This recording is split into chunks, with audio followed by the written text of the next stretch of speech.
Alors, l'odorat. D'abord, juste quelques petits mots en hébreu. L'odeur en hébreu, ça se dit réach. Resh, yud, chet. On va commencer comme ça. On va dire que dans ce qu'on appelle les bénédictions, il y a plusieurs types de bénédictions. Mais il y a un principe, une règle générale de bénédiction qui s'appelle des bénédictions, ce qu'on appelle des brachot ha'odaha, de reconnaissance ou de remerciement. C'est la définition générale de ça, bien que ce soit plus complexe quand on regarde dans le détail. Et dans ces bénédictions, on va partir de ce point de vue-là, il y a des bénédictions, c'est assez particulier, concernant l'odorat. D'où ça vient? Ça vient d'un texte du Talmud, dans Brachot 43 A et B. Donc Brachot, comme vous savez, c'est un traité qui est consacré aux bénédictions, et on parle des bénédictions, et pour ceux qui étudient le Talmud, ils savent bien que l'ordre n'est pas décousu. Il y a un sens, c'est-à-dire Rabbi Yehuda Nassi, qui a ordonné la rédaction du Talmud, contrairement à ce qu'on a cru, il a pensé à chaque élément comment c'était organisé. Et donc, à un moment, on parle de quelque chose qui s'appelle le mougmar. C'est quoi le mougmar? C'était, on va dire, la fin du repas. La fin du repas, quand on a bien mangé, on a fait un bon repas. Mougmar, c'est un mot qui est composé, qui veut dire l'achèvement, d'accord? Ça vient de ligmor, qui veut dire terminer. Et à propos du mougmar, on apportait des encens. On faisait brûler des encens, et c'est à ce propos-là que la Gemara va aborder le sujet de l'odorat. C'est le seul endroit principal, d'accord, c'est la seule référence qu'il y a dans la Gemara. On ne va pas faire toute la Gemara, mais je vais vous résumer principalement. Amar Rabbi Zera, Amar Rabba, Bechemia Mematai. Rabbi Zera, il a dit au nom de Rabba, à partir de quand est-ce qu'on va bénir sur l'odeur? Pourquoi? Parce que quand on apportait des encens, on les faisait brûler, et donc l'odeur va commencer à monter. Et donc la question qui a l'air simple de la Gemara, c'est à partir de quand on va commencer à faire une bénédiction. Étant entendu, parce que la Gemara pense que c'est évident, que il y aura une bénédiction qui sera faite sur cette odeur. Oh, le début de la Gemara, Mishete Alet Merato, à partir du moment où la fumée va commencer à monter. Amale Rabbi Zera le Rabba Bechemia ve'ala karach. Rabbi Zera, il a dit Rabba Bechemia, il a dit mais ça, on n'a pas encore commencé à sentir. On voit quelque chose, ça monte, mais on ne sent pas encore.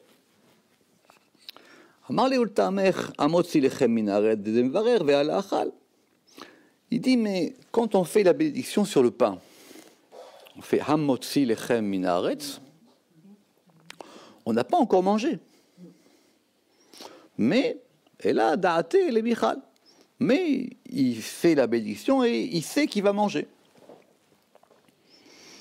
Il dit donc ici aussi, il veut sentir. C'est incompréhensible. Parce que d'abord, tout le monde sait que les bénédictions se font avant de faire l'acte. On fait la bénédiction avant. Bon, il y a peut-être des cas d'exception, on ne va pas être trop technique ce soir, mais normalement, quand on fait une bracha boré periaet, c'est avant de manger. Donc on ne comprend pas vraiment ce qu'elle veut dire la Gemara, et en plus, pourquoi est-ce qu'elle a choisi cet exemple de Hamotzi lechem minaretz? Pour ceux qui connaissent la bénédiction qu'on fait sur le pain, qui s'appelle Hamotzi lechem minaretz, elle n'a pas été instituée au aussi simplement que ça, parce qu'il y a une discussion de la Gemara dans Brachot pour savoir quelle est la bénédiction qu'on fait sur le pain. Et il y a deux versions. Nous, on a la version aujourd'hui qu'on fait, qui est Hamotzi lechem min haaretz. Mais la version qui est discutée par la Gemara, c'est qu'on aurait pu dire aussi Motzi lechem min haaretz. C'est quoi la différence? C'est compliqué, mais il y a un Tosfot là-bas qui explique que quand on dit Motzi lechem min haaretz, ça veut dire qu'il a déjà fait sortir. Au moment de la création, il a fait sortir du pain de la terre. Bon, pourquoi le pain? Bon, autre chose, alors que c'est du blé. Mais... Et c'est quoi la différence qu'il y a entre Motzi et Hamotzi? C'est que Hamotzi, le He à Yidia, ici indiquerait une action permanente. Le pain est toujours en train de sortir. Et donc nous, on a choisi ce Hamotzi lechem min haaretz. C'est intéressant parce que c'est la même idée qu'ici dans la Gemara, à savoir qu'il y a une odeur qui monte. Est-ce qu'elle monte ou est-ce qu'elle va monter ou est-ce qu'elle est en train de monter? Bon, la Gemara continue. Ça va vous intéresser. Et donc on va détailler les différents types de bénédictions qu'on va faire sur les différents types d'odeurs. Alors j'espère que vous le savez, mais il y en a 5. Et d'après la Gemara, il y en a 6.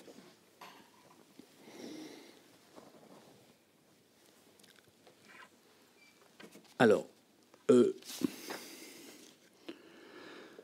il y a un principe général dans les bénédictions, c'est que s'il s'agissait de remercier Dieu pour une chose, il n'y aurait qu'une seule bénédiction, c'est-à-dire je remercie. Mais la bénédiction, elle a une particularité qui demanderait un long développement, c'est qu'elle doit être précisée, à savoir qu'on doit viser l'objet. C'est-à-dire faire une bénédiction générale, je suis très heureux d'avoir mangé, je remercie Dieu d'avoir mangé, d'avoir senti, d'avoir fait telle ou telle chose, mais il faut que ce soit précis. L'exemple le plus classique, c'est que par exemple, quand on a un fruit, il faut qu'on distingue quel type de fruit c'est. Est-ce que c'est un arbre? Est-ce que c'est un fruit qui vient d'un arbre fruitier? Est-ce que c'est un fruit qui vient de la terre? Ou est-ce que c'est un aliment général? Donc ici, pareil, on va être précis sur la provenance de l'odeur. Alors, on va aller de la plus précise à la moins précise. La plus précise et la plus connue, c'est quand c'est quelque chose qui provient d'un arbre. C'est quoi la définition d'un arbre? Parce que ce n'est pas la même chose que pour les fruits.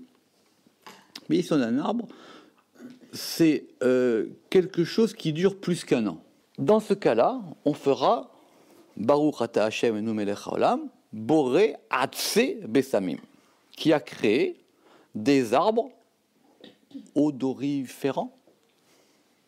Enfin, plutôt des arbres odorants, ça sera plus simple. D'accord? Si ça provient d'une herbe, c'est quoi une herbe? C'est quelque chose dont la durée de vie est moins qu'un an. Si ça provient d'une herbe, on fera boré isbe besamim, qui a créé des herbes odorantes. Donc il faut qu'on vise, notez ça, la provenance de l'odeur. D'où est-ce qu'elle provient?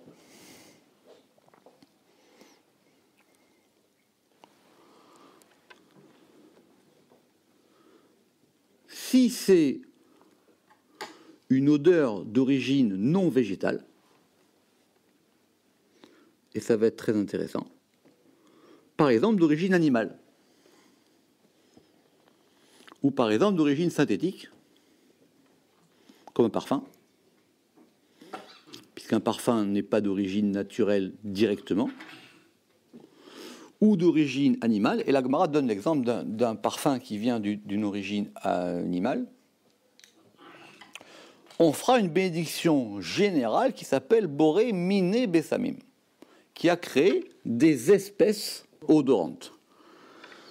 Notez que si on a un doute, le Boré Miné Bessamim, il marche dans tous les cas. Mais si on fait Isbe Bessamim alors que ça provient d'un arbre, ça ne marche pas, il faut recommencer.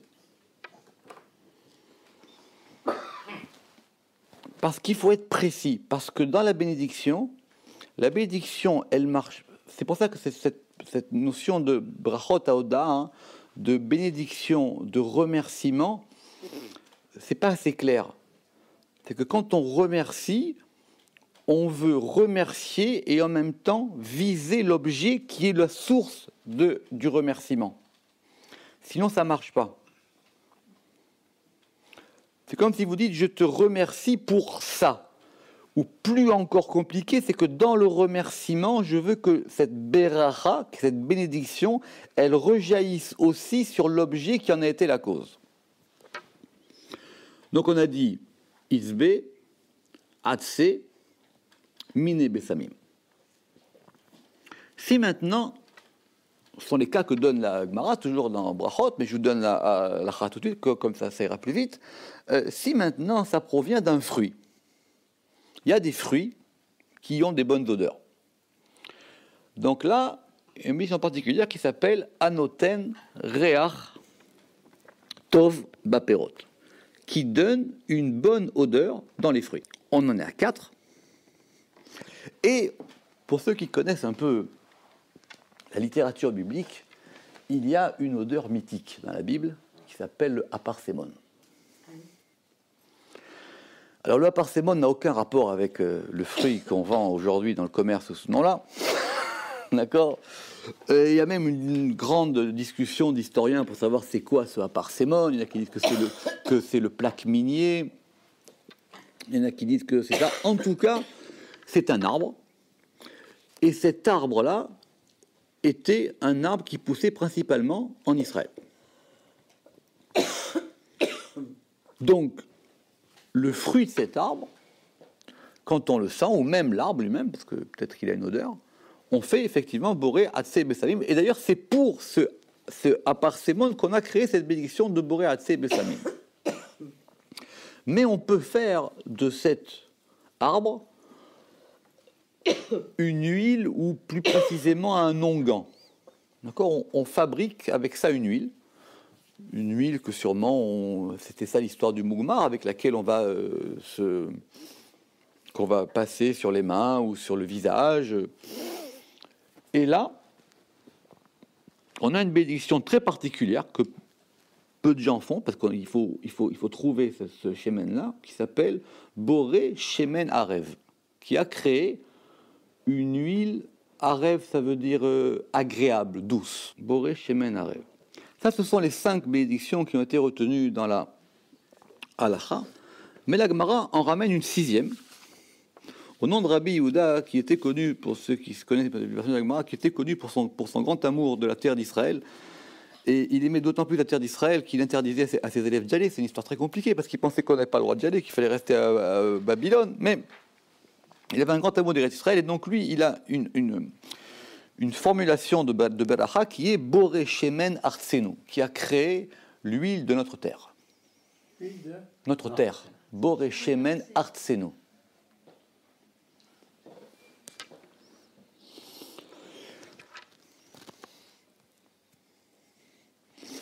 On va revenir sur ces bénédictions parce qu'il faut partir de ça. Et la Gemara conclut en disant, d'ailleurs elle aurait dû commencer par ça, pourquoi c'est à la fin, c'est notre question, mais Amar Rav Zutra bar Tuvia, Amar Rav Zutra bar Tuvia, il a dit au nom de Rav, Menaïn shembarechin al areach, d'où est-ce qu'on apprend qu'on fait une bénédiction sur l'odeur? C'est vrai après tout, on ne s'est pas posé la question plus tôt? C'est vrai qu'on a des tas de types de bénédictions, mais pourquoi une bénédiction spécifiquement? Pourquoi une bénédiction spécifiquement sur l'odeur? On a une bénédiction sur l'arc-en-ciel, on a une bénédiction sur la lune, on a une bénédiction quand on voit un roi, on a une bénédiction... Mais pourquoi on a fait une bénédiction spécialement sur l'odeur? Écoutez bien ça, parce que ça va être notre sujet de ce soir. Il dit effectivement, c'est tiré d'un verset. Et ce verset dit quoi? Kol ha-neshama te'alelia. Toute l'âme, tehalel, louera Dieu. Quel rapport? On comprend de là tout le Gemara qui dit que, et là on rentre dans notre sujet, que l'odeur, c'est quelque chose qui a un rapport avec l'âme. Que l'odeur, c'est quelque chose qui a un rapport avec l'âme. Quand on réfléchit à cette phrase, on va dire, mais tout a un rapport avec l'âme. quand on se nourrit, c'est un rapport avec l'âme. Toute chose qu'on voit, donc, pour laquelle on va pouvoir remercier Dieu dans ce monde, elle touche aussi l'âme. Puisque le principe même de la beracha, c'est quelque chose de spirituel. Moi, je dirais qu'il faut entendre le kol. Kol haneshama, toute l'âme. Kol haneshama telelia, toute l'âme. C'est la seule bénédiction qui touche toute l'âme. Les autres la touchent partiellement. Mais celle-là, elle le touche entièrement. Et la Gemara de préciser, et Zeu davar she'aneshama nehenet mimeno, quelle est la chose dont l'âme profite, vehen haguf nehene mimeno, et dont le corps ne profite pas. Ave omer ze'areach, c'est l'odeur. Je répète, quelle est la chose dont l'âme profite, she'aneshama nehenet mimeno, vehen haguf nehene mimeno, et dont le corps ne profite pas. Vous allez me dire, mais de toutes les manières, pour pouvoir sentir, il faut bien un odorat. Pour avoir un odorat, il faut bien avoir un nez. Et un nez qui fonctionne. Notez entre parenthèses que la question de l'anosmie, c'est que l'anosmie, c'est une maladie des gens qui ont la perte de l'odorat, sera discutée dans la halakha. Parce que si effectivement le corps n'en profite pas, comme dit la Gemara, quelqu'un dont on dira que cette chose sent bon, il devra aussi faire la bracha.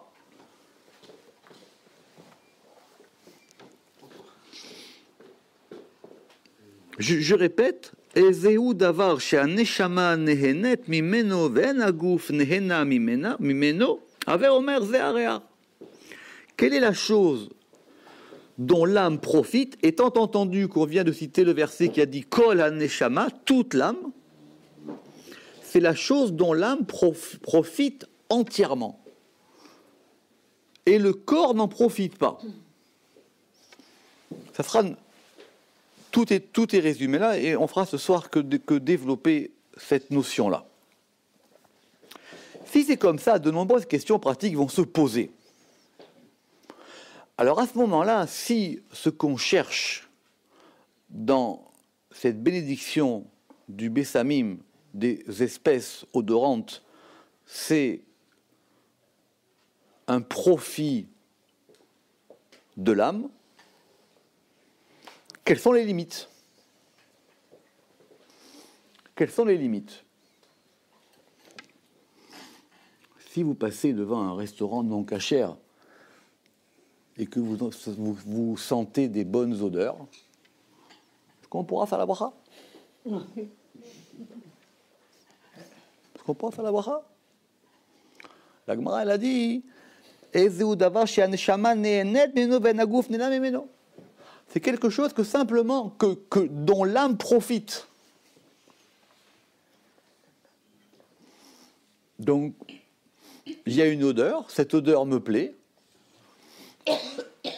Le plaisir déclenché par l'odorat, on en reparlera, va faire quelque chose dont je vais profiter. Pourquoi est-ce que je ne ferai pas de bracha là-dessus? Le Rambam, Maïmonide, il va générer un peu, il va cadrer un peu cette affaire. Il va cadrer cette affaire en disant que même l'âme, il faut la protéger de mauvaises odeurs. Alors, toutes les odeurs qui proviennent de choses liées à l'idolâtrie, c'est sûr que c'est interdit. Pourquoi? Parce que ce n'est pas le corps, c'est l'âme. Même si c'est une bonne odeur, ce n'est pas bon pour l'âme. On n'a pas dit que c'est interdit de la sentir. Parce que d'abord, comment est-ce qu'on peut contrôler l'odorat? On verra plus tard. Mais en tout cas, si on peut l'éviter, on l'évitera. Et quoi qu'il arrive, on ne pourra pas faire de bracha là-dessus. Les odeurs liées aux morts, c'est par exemple le problème pour ceux dans les cimetières. Les odeurs et les odeurs qui dégagent une fausse mauvaise odeur. C'est quoi par exemple? C'est ce qu'on met dans les toilettes ou dans les salles de bain, c'est pas considéré comme une bonne odeur, c'est considéré comme une bonne odeur qui est là pour chasser les mauvaises. Donc autant il n'y aura pas de problème à faire une beracha sur une odeur synthétique, j'ai dit même animal, et on ne se posera pas la question de la provenance de l'animal, mais des odeurs bonnes qui sont là pour chasser les mauvaises odeurs, ne sont pas des bonnes odeurs, plutôt dans Beikaro Shel Davar, on va dire, dans la chose. Sur ça, on ne fera pas de bracha, même si ça sent très bon.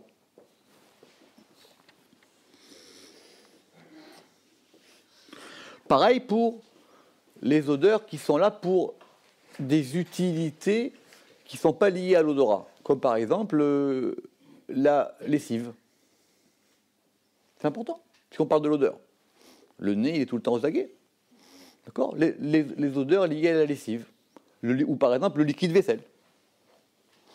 Le liquide vaisselle, ça dégage une odeur. D'accord ? Alors, en fin de compte, cette odeur-là, elle est là plutôt pour...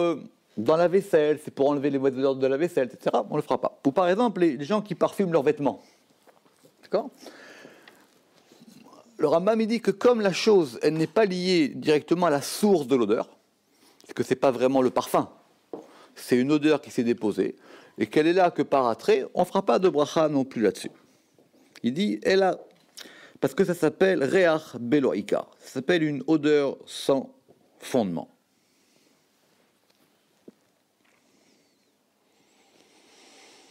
Donc, mais on n'a pas bougé de l'axiome de l'Agmara, qui est que l'odeur, c'est quelque chose, c'est un plaisir totalement spirituel. Kol haneshama te'alelia, complètement spirituel. Et dans le spirituel, effectivement, il faut faire attention. Mais mis à part ces garde-fous,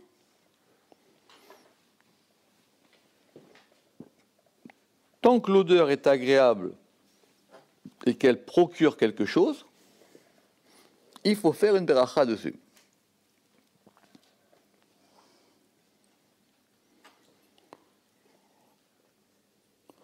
Alors, pour revenir à votre question, est-ce que l'odeur d'une nourriture non cachère, elle peut faire du mal à la neshama? C'est pas évident. C'est sûr que l'odeur d'un mort, c'est sûr que l'odeur de quelque chose de l'idolâtrie, etc. Oui, mais ça, c'est pas évident. Mais le meilleur contre-exemple qui affirme la règle, c'est Kippour. Kippour, il y a marqué en toutes lettres dans la Torah, Ve'initem et nafshotechem, vous, comme on traduit plutôt pas mauvais, en disant, et vous mortifierez vos âmes. Ve'initem et nafshotechem. Alors, s'il y a une mortification de l'âme, est-ce que Kippour, on a le droit de sentir quelque chose? Est-ce qu'on a le droit de faire cette bracha de Boré Mine Bessamim ou Atse Bessamim? Ça dépend de ce qu'on a comme type d'odeur. La réponse est non. Ça veut dire quoi, non? On n'a pas... C'est pas interdit. Au contraire, même, c'est même une coutume très répandue dans les communautés séfarades. On amène le petit coin avec... des clous de girofle qu'on se passe dans les bancs de la synagogue, etc. Pourquoi? Parce que là-bas, c'est marqué Nefesh. Et dans le verset, c'est marqué Neshama. Quand on entend Ve'initem et nafshotechem, vous mortifierez vos âmes, c'est le degré du Nefesh, c'est lié à des choses corporelles. D'ailleurs, concrètement, de ce qu'on apprend de ce Ve'initem et nafshotechem sont des choses complètement liées au corps. Par exemple, comme tout le monde sait, l'interdiction de boire, de manger, de se laver, etc. C'est lié au corps. Mais, Kippour, qui est le jour de la mortification de l'âme, la Neshama n'est pas touchée par ça, et du coup, il n'y a aucun plaisir à ressentir une satisfaction avec une odeur.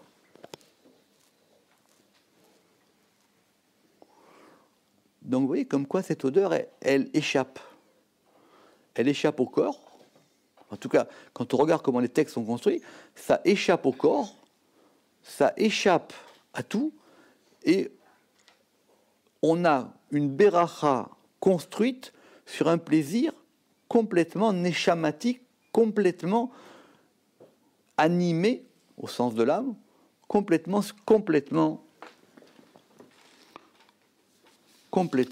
spirituel.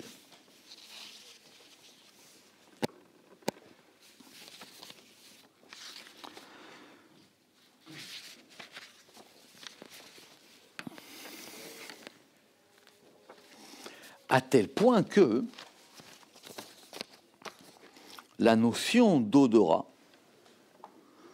va devenir le paradigme de l'âme.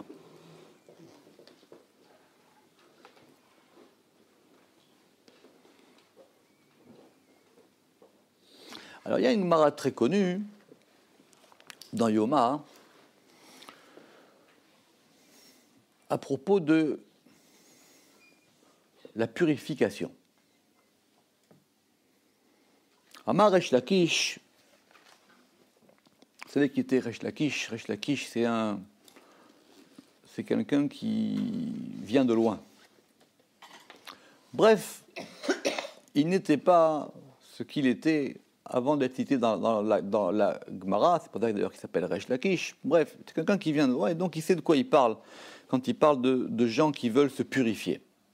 Et c'est très connu, et malheureusement souvent très mal expliqué, qui dit « Bal etame potrinlo ». Quelqu'un qui veut se rendre impur, potrinlo, on ouvre pour lui, c'est ouvert. C'est ouvert. Alors en général, on dit « Bon, ok, ça s'appelle le libre arbitre.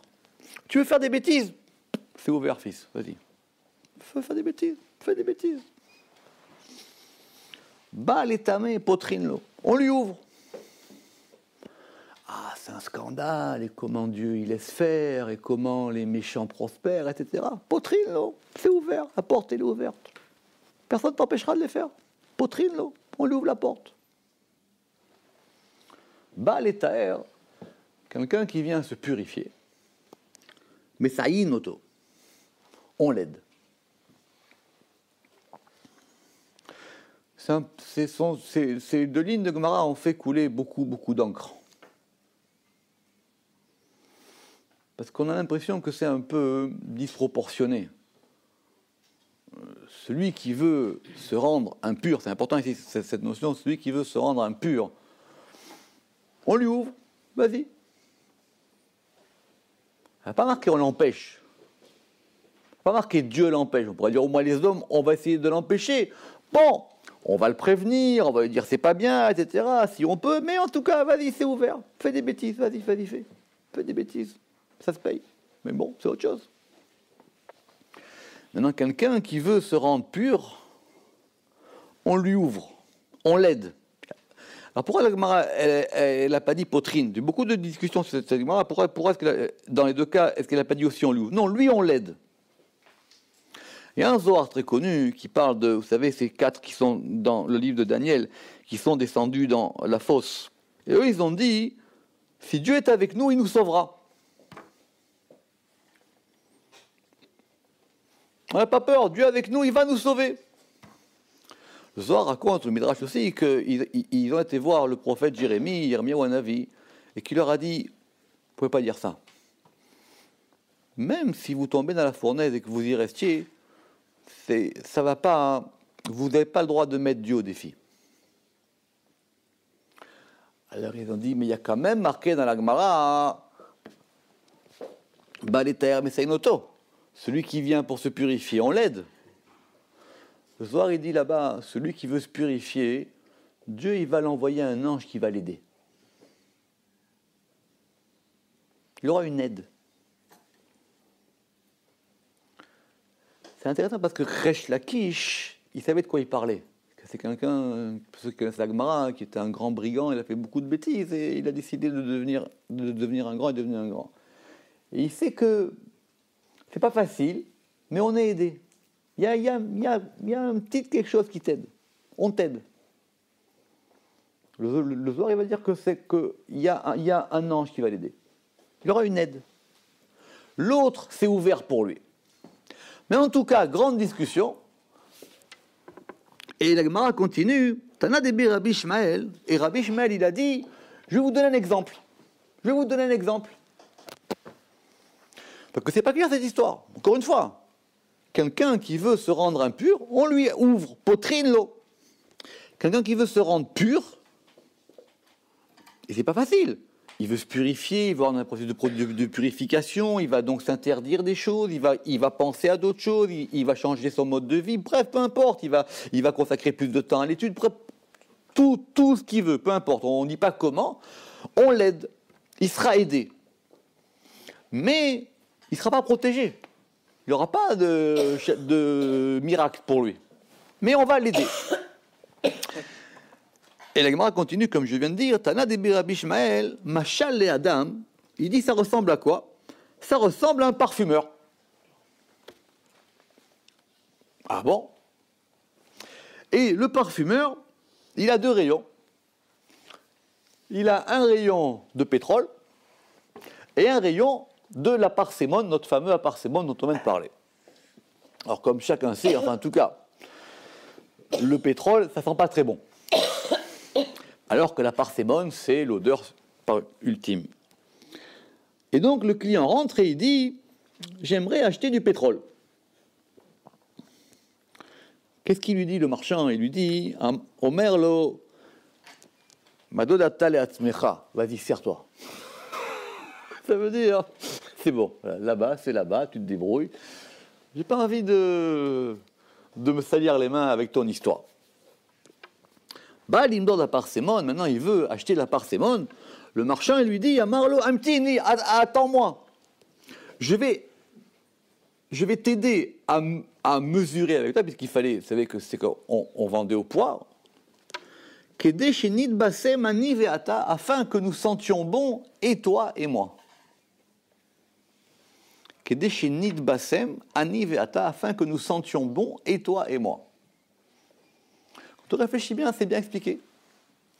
Quelqu'un, il veut aller dans le mauvais côté, vas-y tout seul. C'est ouvert, mais vas-y tout seul. Quelqu'un, il veut aller dans le bon côté, je vais t'aider.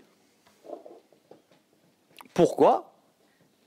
Et c'est là que c'est intéressant, c'est que la Gemara n'a pas trouvé d'autres exemples que le parfum.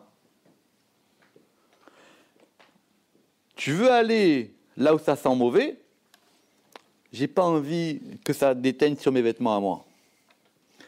Tu vas aller dans le bon côté, je vais avec toi parce que et toi et moi, à la fin, on va sentir bon. Donc c'est ça que la participation de l'odeur.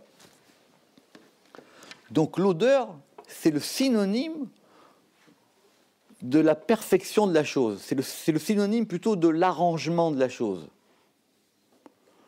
C'est le synonyme de la chose qui atteint un degré spirituel.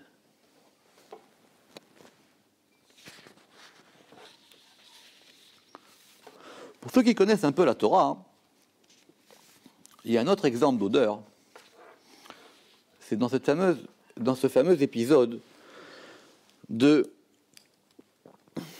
Yaakov, Esav et Yitzhak. Vous connaissez l'histoire, Yitzhak qui veut bénir ses enfants, il appelle son fils Esav. Rivka, elle entend tout, par Ruach HaKodesh, dit le Zohar, elle a entendu tout, elle a su, elle a dit à Yaakov, vas-y, etc., mets les vêtements de ton frère, d'accord, tout le monde connaît l'histoire, mets les vêtements de ton frère et présente-toi chez ton père. Donc, il se présente chez le père, Yitzhak, il est aveugle, il ne voit pas, mais il sent. Il ne voit pas, il sent, et plutôt il sent et il touche. Que vous vous rappelez la fameuse histoire, il touche, etc. Mais il y a un Rashi qui passe inaperçu de cette histoire et surtout un verset. Il est marqué là-bas, en 27-27, Vaïgash, il s'est approché, Yitzhak, Vaïchaklo, et il a embrassé. Donc il faut une proximité pour sentir, hein, d'accord? C'est par exemple une question que, à propos de, juste une parenthèse, à propos de l'étrog. Il y en a qui pensent que l'étrog qui sert au loulav, comme lui il est totalement consacré au loulav, on n'a pas le droit de le sentir. Donc il ne faut pas l'approcher du nez, l'étrog. C'est pour une autre question, mais donc c'est pour ça que lui il s'approche, il embrasse son fils, Et il y a marqué là-bas, Vayarach et Réar Begadav. Et il a senti l'odeur de ses vêtements. Vaïvalecheu, et il a béni. Il n'a pas béni avant. C'est une fois qu'il a senti qu'il le bénit. Vaïomer, et il dit, Ré, vois, Réar béni, l'odeur de mon fils, que Réar sadé, comme l'odeur d'un champ, Asher beracho Hashem, que Dieu a béni. Je répète, Ré, vois, l'odeur de mon fils, comme l'odeur d'un champ, qu'a béni Dieu. Et Rachid tout de suite dit, mais il a des pots de chèvre sur lui. Ça pue. Sur place, Rachid dit, il dit, mais il a mis les vêtements de son frère. Son frère, il est habillé en peau de chèvre de Haïzim, d'autant plus que ce vêtement est bref, il est compliqué, ça pue. Pourquoi il dit que ça sent bon? Et Rachid ramené au nom du Midrash, Ela Melamed, Shenichnesa imo re'ar Gan Eden, qui est entré avec lui l'odeur du jardin d'Éden.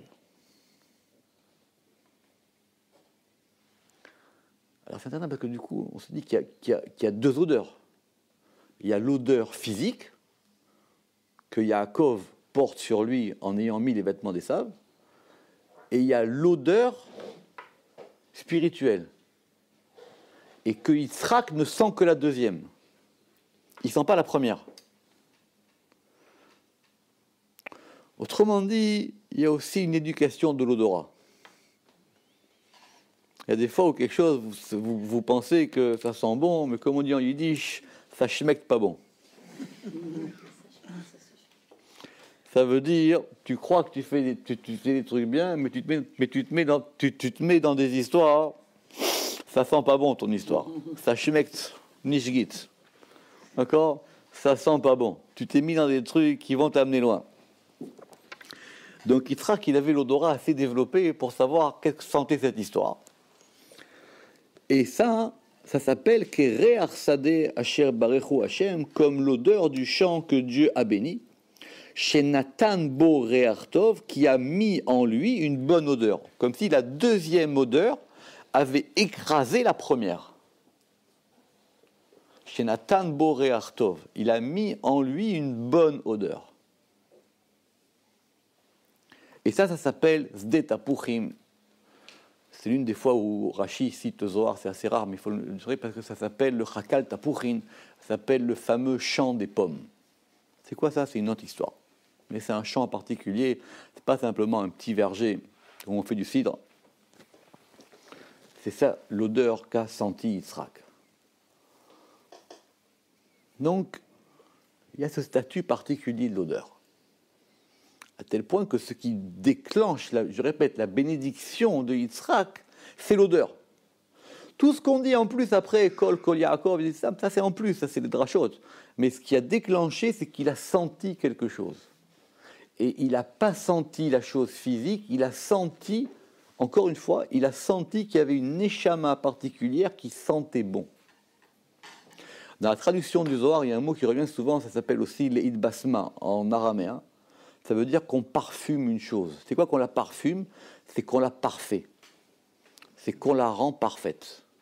Parfumer une chose, c'est la purifier. Donc, méfiez-vous des fausses bonnes odeurs. Il faut être capable de sentir la vraie bonne odeur de la mauvaise odeur. Quelle est la première fois où cette notion d'odeur apparaît dans la Torah? C'est à propos de Noé. Vous savez, Noé, il sort de l'arche avec ses enfants. Et pour ceux qui connaissent l'histoire, c'est assez compliqué, mais Noé il s'est rendu compte qu'il y avait des animaux en plus. D'accord? Et de lui-même, il a décidé de sacrifier certains de ces animaux. Le Zohar, il apprend de là qu'il y a une propension naturelle de l'homme à la prière. Ce n'est pas un conditionnement. C'est naturellement, il y a pensé. Dieu leur a demandé. De lui-même, il a dit, il faut que je rende hommage à Dieu.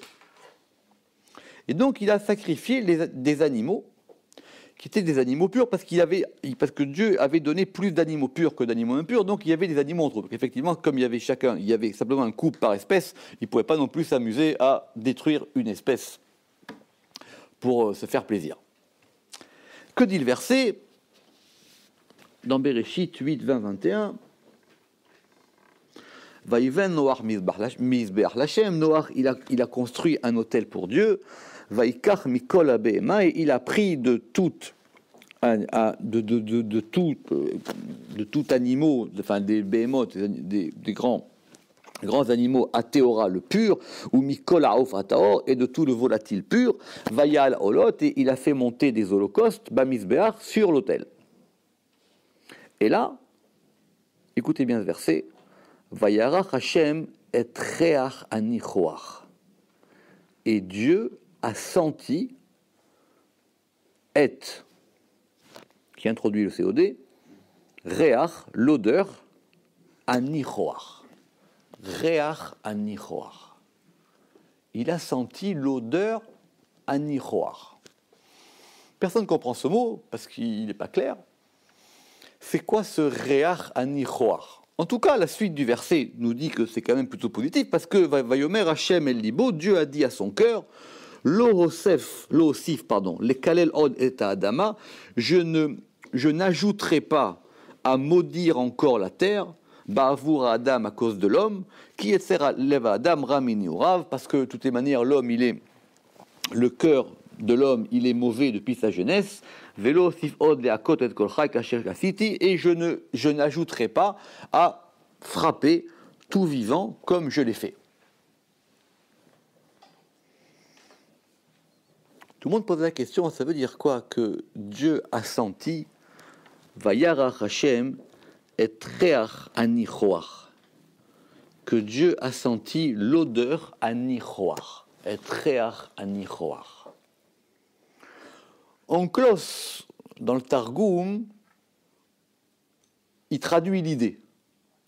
Il dit Dieu a accepté son sacrifice. Son sacrifice a produit un effet. Dieu, il a accepté avec agrément son sacrifice. D'accord. Et donc, la suite du verset est cohérente. Il dit, tu sais quoi? C'est vrai, j'arrête. Je ne peux pas détruire l'humanité chaque fois qu'ils se comportent mal. Je ne vais pas non plus taper tout le temps les gens quand ils font des bêtises. Donc maintenant, on va commencer avec toi une nouvelle humanité qu'on va appeler l'humanité noachide. Even Ezra, qui est un grand grammairien, il dit, mais c'est quoi ce mot de Hanichoach? C'est quoi ce Reach Hanichoach? Je vous lis Even Ezra. Melachon Menucha. Ça provient de la racine de la Menucha qui indique soit le repos, soit l'apaisement. Simplement, si on avait voulu dire Menucha, on n'aurait pas écrit Nichoach. Qu'est-ce qui nous gêne dans Nichoach? C'est qu'il y a un chet en trop. C'est que la dernière lettre se double. On va l'expliquer. Et il dit que le chet à kafou, vous savez qu'en hébreu, il y a certaines lettres qui peuvent se dédoubler. Il y a certaines lettres qui peuvent se dédoubler pour des besoins grammaticaux. Alors il dit va chet kafoul ka kefel p, comme par exemple p. Et donc ça veut dire en tant que il faut entendre à reach aniach, au reach anicha, on va dire comme ça. Ve'ata, et quelle en est l'explication? Chez Eneach, chez Iniyach Areach Me'azaaf, que cette odeur, elle a apaisé ou elle a reposé le courroux divin. Oh, chez Yaniyach Koachelion, ou que cela a fait marquer une pause à la force supérieure.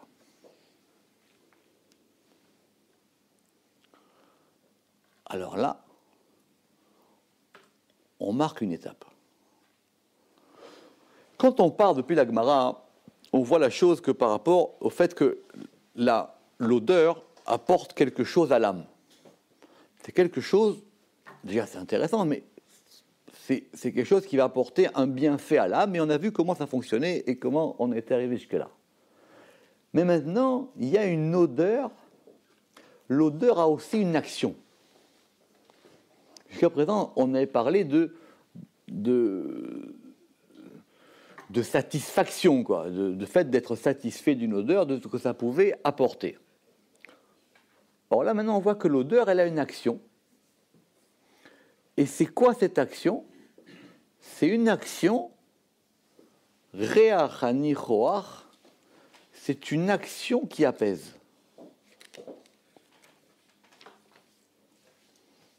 Vous voulez arrêter un conflit, il faut qu'il y ait une bonne odeur qui sorte et ça calme tout le monde. Reach anichoach, c'est l'odeur qui a apaisé. C'est l'odeur qui a apaisé. Le Zohar, il va faire remarquer sur cette histoire-là que le verset, il a dit Vayarach Hashem et reach anichoach, que Dieu, il a senti l'odeur anichoach. Le Zohar, il dit mais pourquoi il n'y a pas marqué Vayarach et Hashem et reach hakorban? Pourquoi est-ce qu'il n'y a pas dit que Dieu a senti l'odeur du sacrifice? C'est vrai, cette odeur, elle provient d'où? Du sacrifice. Pourquoi est-ce que la Torah, elle a appelé ça reach anichoach? Pourquoi est-ce qu'elle n'a pas dit que c'est l'odeur du sacrifice? Dans la Hidrazuta, là-bas, le Zohar, il veut expliquer que c'est une action qui n'est pas propre au sacrifice. C'est vrai que ça provient du sacrifice, et on va en parler maintenant, mais c'est une action qui est détachée du contexte ici, c'est pour ça qu'il est marqué va être reach anichoach, pour indiquer que toute odeur qui est produite, elle a cet effet-là. Elle ne dépend pas du sacrifice. C'est ça son action. Or, c'est quoi son action? Parce que là, il faut être précis. C'est qu'elle va adoucir. Ça adoucit quelque chose. Le verset dit clairement, Dieu dit maintenant j'arrête. Comme dit Ben Ezra, ça va apaiser la colère divine.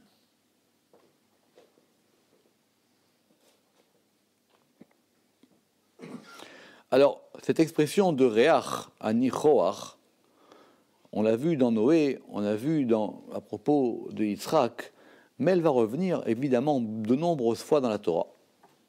Et à quel propos? Justement à propos des sacrifices. Et comment c'est défini un sacrifice? Dans Vaïkra déjà, mais on le retrouvera après dans plein de fois. Il y a marqué là-bas Ishe reach nechoach lachem. Ça s'appelle un feu, reach, une odeur, nichoach, alors que là-bas on avait marqué ha-nichoach. Donc un feu apaisant, pardon, un feu, odeur apaisante pour Dieu. Ishe reach nichoach lachem. Ok? Ishe reach nichoach lachem. Un feu apaisant pour Dieu. Maintenant, s'il y en a qui font de l'hébreu, ils ont une question ici. Comment on dit le feu en hébreu? Esh. Esh, c'est quel genre? Hein? Féminin. C'est féminin. Esh, c'est féminin.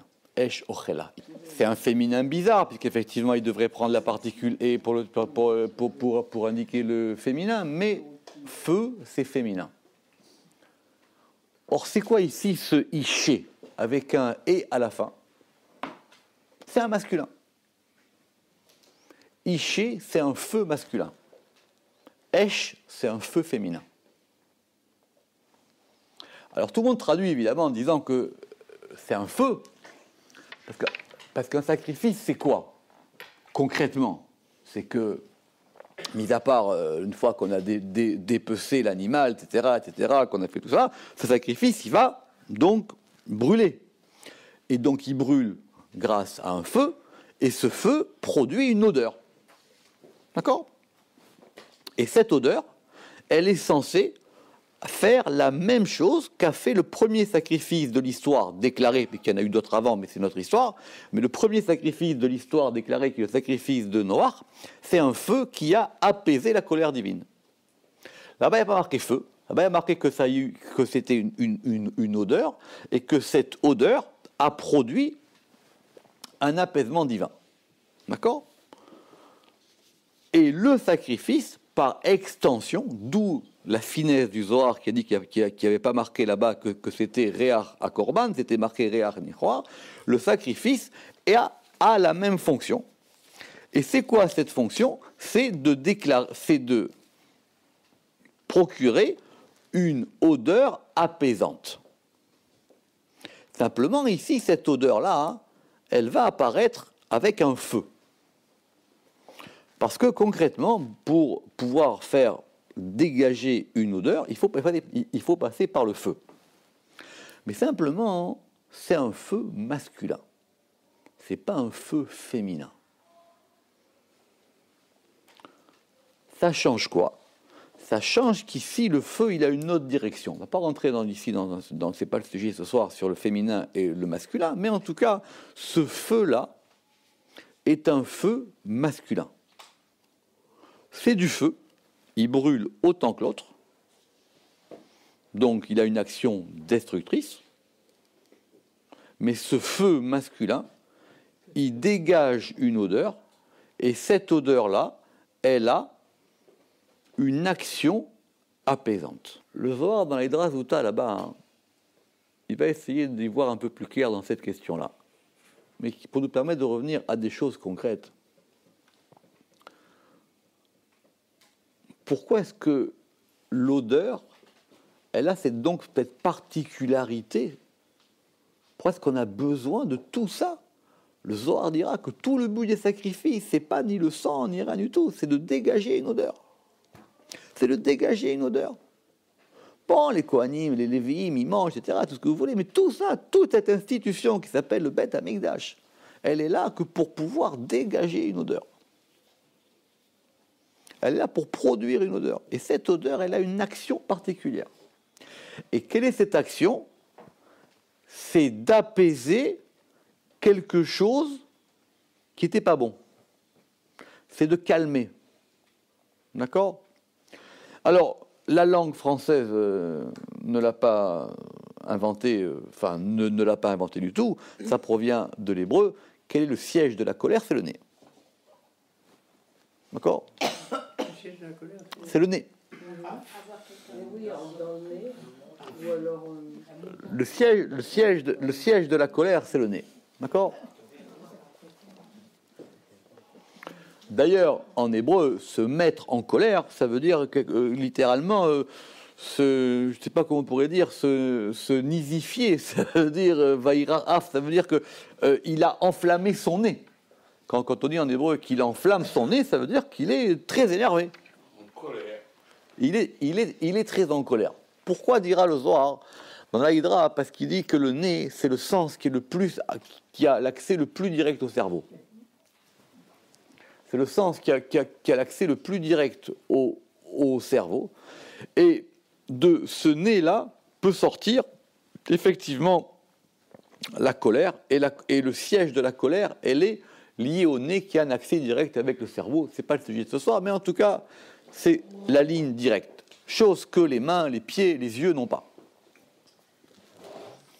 Et donc, pour apaiser la colère divine, pour remonter à la colère divine,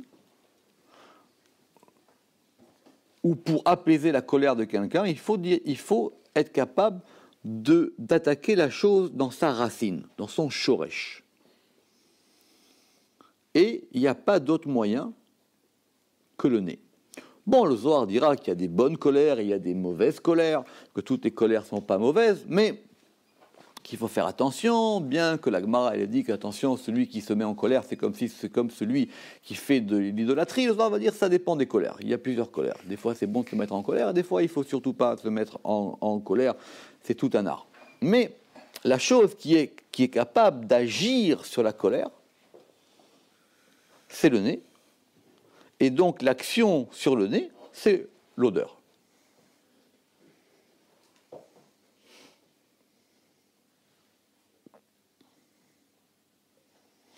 Donc quand nous, on sent quelque chose,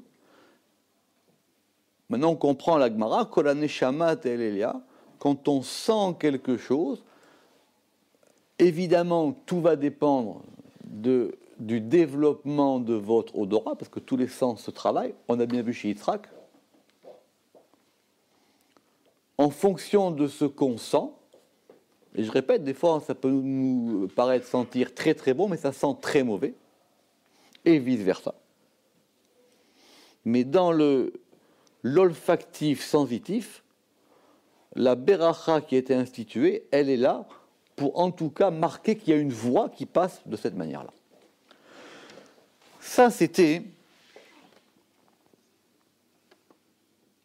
normalement ce que j'avais prévu de vous dire ce soir. Mais depuis hier soir, je me suis dit, mais il y a quelque chose de simple dont on n'a pas parlé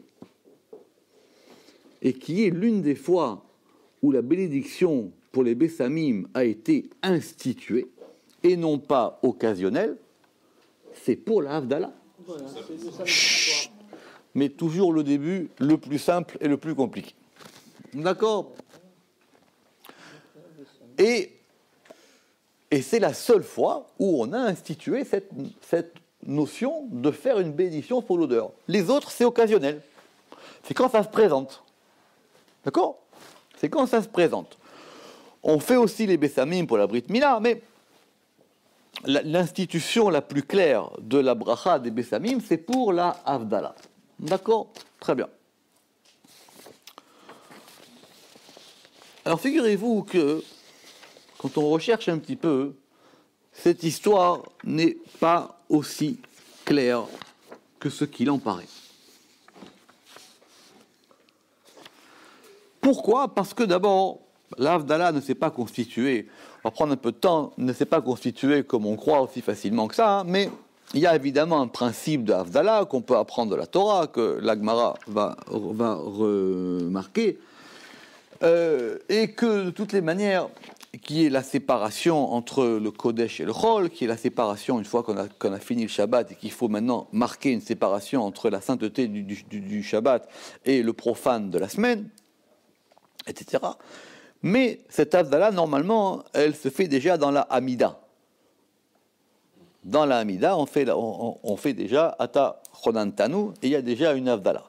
La cérémonie de la Havdalah physique qu'on fait après, c'est venu plus tard, mais la véritable Havdalah, elle se fait dans la Hamida, où on marque effectivement une distinction entre la Hamida de Shabbat et la Hamida de Chol.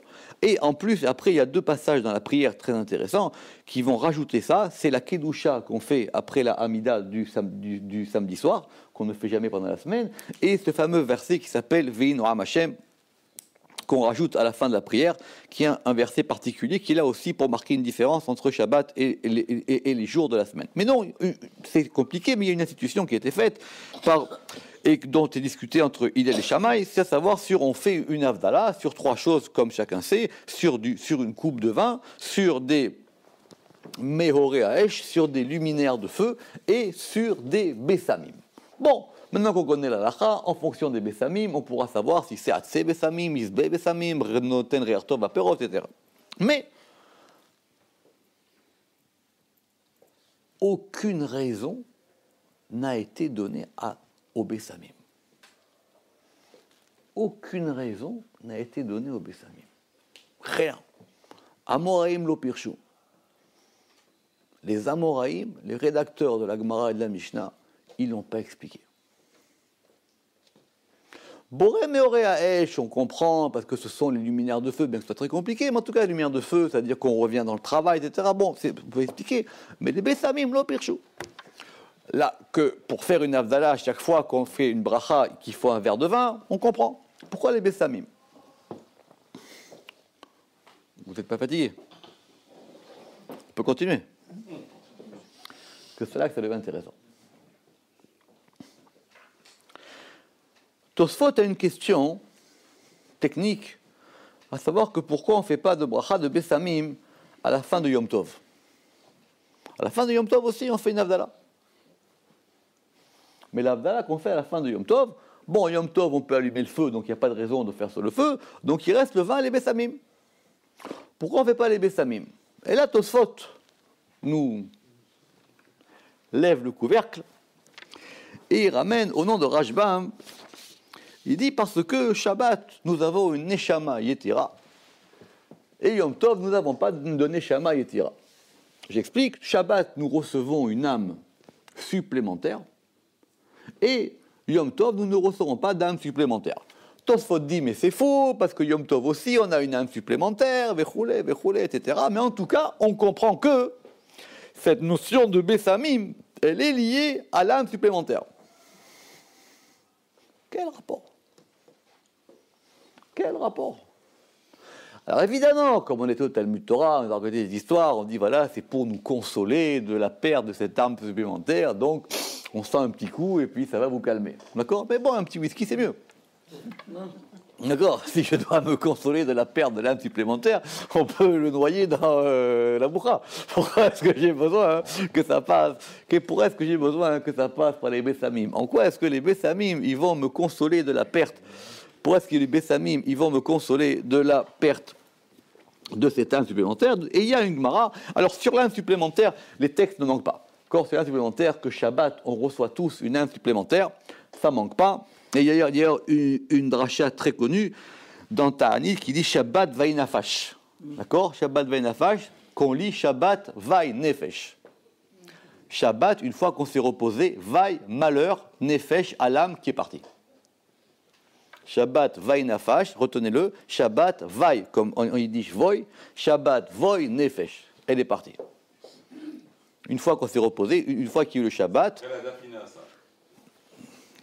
une fois qu'on s'est reposé, Shabbat, vaille, malheureusement, l'âme, elle est partie. Donc, sur le fait que Shabbat, nous ayons une âme supplémentaire, les textes ne manquent pas. Le Zohar dira même qu'on a même un corps supplémentaire, que le corps du Shabbat n'est pas le même corps que la semaine. C'est vrai que l'estomac est plus puissant.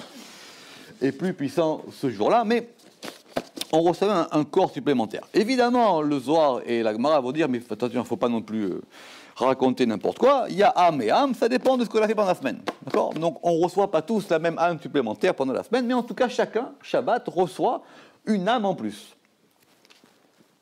On reçoit une âme en plus, et cette âme en plus, à la fin du Shabbat, elle va partir. Et donc, de ce Tosfot qui est ramené au nom du Rashbam, et c'est la seule preuve qu'il y a, rien. Après, tout le monde va reprendre cette histoire en disant oui, ok, c'est pour se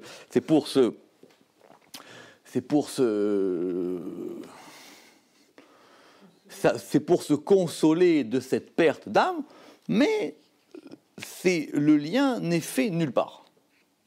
Le lien n'est fait nulle part entre les deux sur le fait que l'institution de la bracha des Bessamim à la Havdalah, elle ait été faite pour cette histoire d'âme supplémentaire.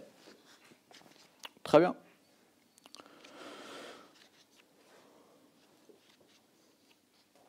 Je dis quand même, c'est bizarre quand même. Un truc aussi officiel dans le judaïsme qui n'a pas de source. C'est évident, parce que quand on n'a pas de source, on est un peu embêté. Il faut bien expliquer. Il faut bien expliquer. Tosfot, il raisonne à l'envers. Il dit, c'est parce qu'on ne la fait pas à la sortie de Yom Tov qu'on en déduit que soit Yom Tov, il n'y a pas d'âme supplémentaire, ou qu'en tout cas, l'âme supplémentaire de Yom Tov, elle n'est pas du même degré que l'âme supplémentaire de Shabbat. Et Tosfot, il dira, de toutes les manières, comme à Yom Tov, on mange mieux que Shabbat, parce qu'on peut faire cuire, donc déjà, on est moins triste d'avoir perdu l'âme supplémentaire. D'accord? C'est ce qui ramène Tosfot comme preuve là-bas. Donc ça veut dire, il y a une Neshama Yetira, mais en tout cas, Yom Tov, comme on a bien mangé, comme on a, etc., on a plus mangé Shabbat parce qu'on peut faire cuire, donc là-bas, on est moins triste de la Neshama Yetira.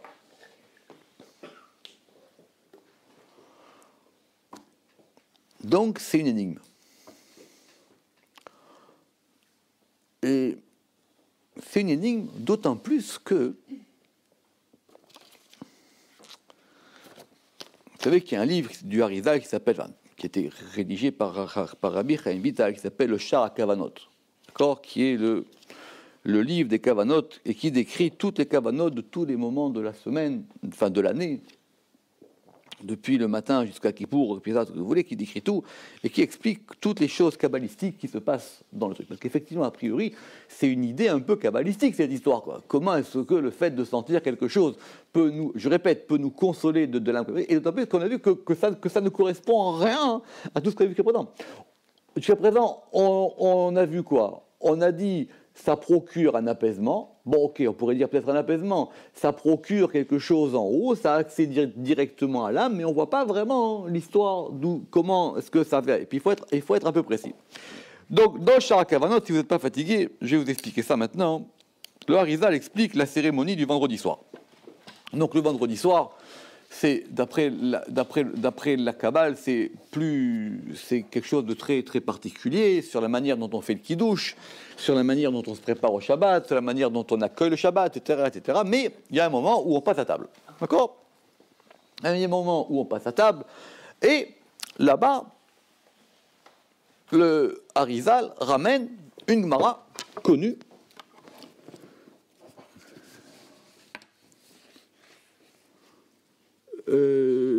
Une Gemara connue à propos de l'histoire de Rabbi Shimon Bar Yochai qui était dans la grotte. J'espère que tout le monde connaît cette histoire. Rabbi Shimon Bar Yochai, il était dans la grotte avec son fils Rabbi Elazar, ils sont restés 12 ans, etc. Et ils sortent de la grotte au bout de 12 ans. Et qu'est-ce qu'ils ont? Ils ont des sens aiguisés parce qu'ils ont été dans un autre monde et leurs yeux dévorent tout ce qu'ils regardent. Donc Dieu leur dit, attendez les enfants, c'est pas bon, repartez encore un an. Donc ils sont repartis encore 12 mois. Et au bout de 12 mois, ils sortent dans les champs.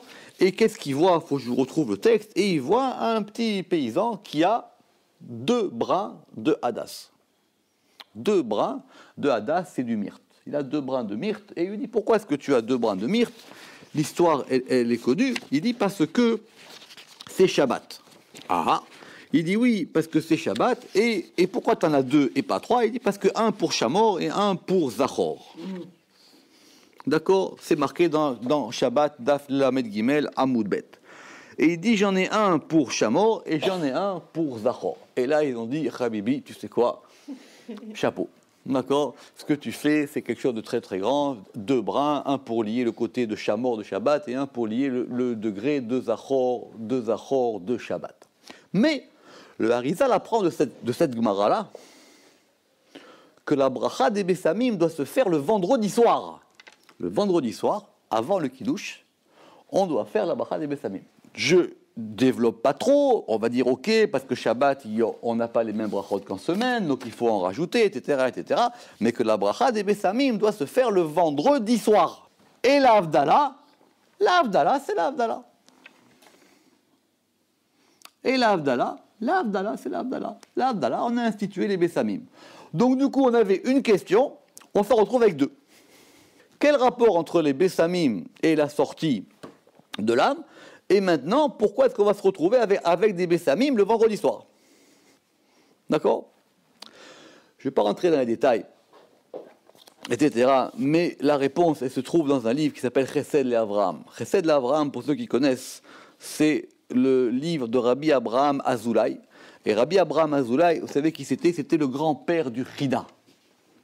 Le Chida qui est venu à Bordeaux, comme chacun sait, mais il avait un grand-père qui était Rosh Yeshiva de Hebron, qui était le chef de la Yeshiva de Hebron. D'ailleurs, il est enterré à Hebron. D'accord? Il était Rosh Yeshiva de Hebron, qui était un talmide indirect du Harizal. Et qui a écrit beaucoup de livres. Et il dit cette chose surprenante que je vous résume. Il dit, je vais vous expliquer comment ça fonctionne. D'abord, la Neshama Yetira, c'est Shabbat qui l'amène. Effectivement, on reçoit le Shabbat une Neshama Yetira. On la reçoit. Je répète, on ne reçoit pas tous la même. Et on ne reçoit pas tous la même de Shabbat en Shabbat. Le process par lequel cette Neshama Yetira, elle va rentrer dans l'homme, le Shabbat, il y a une discussion, mais le Harizal l'a défini. On va dire qu'elle vient en 4 grandes étapes. La première étape, elle vient quand on fait le Lecha Dodi, d'où l'importance de faire le Lecha Dodi avant l'entrée de Shabbat. Parce que si vous faites Lecha Dodi après Shabbat, c'est trop tard. Et le Lecha Dodi, il est là pour acquérir le Shabbat. Si vous faites Lecha Dodi qui fait déjà nuit, c'est trop tard. Shabbat est déjà là. Donc, elle se fait en partie au Lecha Dodi. Elle va se faire en partie dans la Chazara de la Hamida que va faire le Chazan, le Vaïcholo, et elle va se faire en autre partie au moment du Kiddush. Et après, le samedi matin aussi, elle arrivera, cette Neshama Yetira, parce qu'elle arrive par étapes, elle arrive lors de cette fameuse prière qui s'appelle Nishmat Kol Chai. Nishmat Kol Chai, elle vient, et elle va avoir son apogée, je ne vous passe les détails, dans la Chazara de la Hamida de Moussaf, quand on va dire ce mot très particulier qui s'appelle Hayé, mais comme Kevodo. Dans le Hayé là-bas, c'est là qu'on reçoit la dernière parcelle de cette Neshama Yetira. Donc la Neshama Yetira, le fait qu'elle arrive dans l'homme, ça dépend de l'ordre du Shabbat. Très bien. Et elle part aussi de la même manière. Elle va partir quand on va faire Atachonantano. Elle va partir quand on va faire la Kedusha qui vient après la Hamida, quand on va faire Vainoam et quand on va faire la Havdalah. Donc elle s'en va aussi toute seule parce que c'est lié au processus du Shabbat. Maintenant, si vous faites sortir votre Shabbat à 1h du matin, c'est bien aussi. Puisque vous allez prolonger cette histoire-là. Mais en tout cas, il faut que cette Neshama Yetira, elle s'en va. Et là-bas, je termine. Rabbi Abraham Yazoula, il dit, les Bessamim, ils sont là pour accompagner et l'entrée et le départ de la Neshama. Et ces Bessamim, parce qu'ils ont cette action de faire monter quelque chose, parce qu'ils ont cette action d'apaiser la colère, parce qu'ils ont cette action qui fait monter quelque chose, ce Ishe Riach Nichoach Lachem, et c'est ça la Kavana du Rizal là-bas, ils ouvrent une porte. Et cette porte qu'on ouvre, c'est une porte par laquelle ça va apporter un accompagnement à cette Neshama Yetira. Notez qu'on n'a pas trouvé d'autre beracha pour accompagner que ça.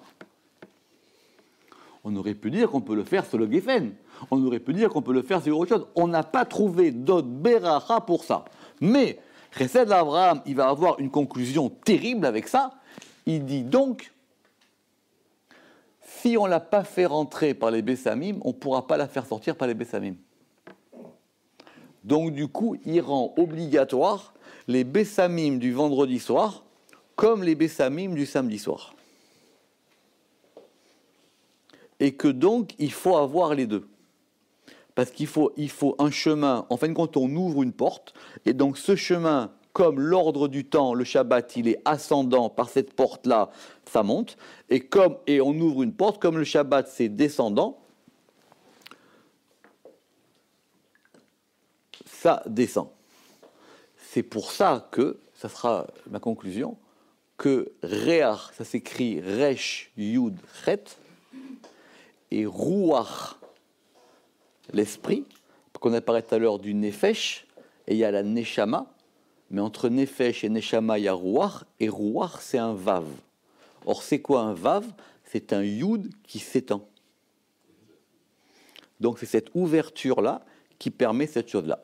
Je vous remercie de m'avoir écouté. Baruch Adonai L'Olam. Amen ve Amen.